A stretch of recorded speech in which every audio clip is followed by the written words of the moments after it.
I was wondering about our yesterdays and digging through the rubble.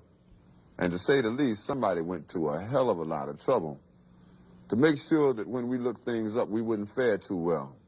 And we would come up with totally unreliable pictures of ourselves.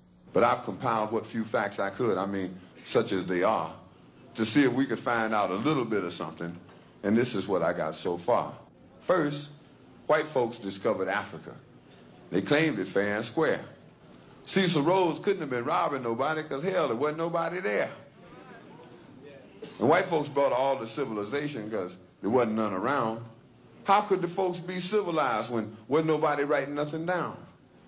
And just to prove all of their suspicions, well, didn't take too long. They found out that there were whole tribes of people in plain sight running around with no clothes on. That's right. The men, the women, the young, and the old righteous folks covered their eyes. And no time was spent considering the environment. Hell no, this just wasn't civilized. And another piece of information they had, or at least this is what we were taught, is that unlike the civilized people of Europe, these tribal units actually fought.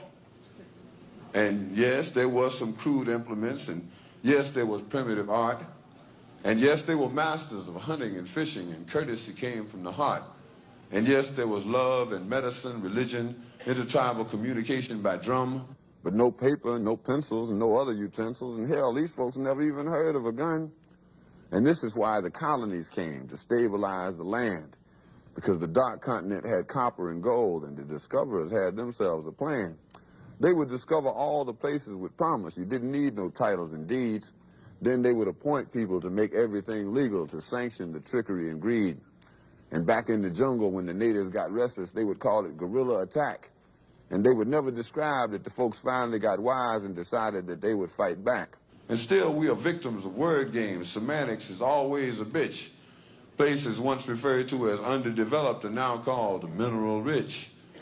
And the game goes on eternally. Unity kept just beyond reach. Egypt and Libya used to be in Africa. They've now been moved to the Middle East. There are examples galore, I assure you. But if interpreting were left up to me, I'd be sure every time folks knew this version wasn't mine, which is why it is called his story.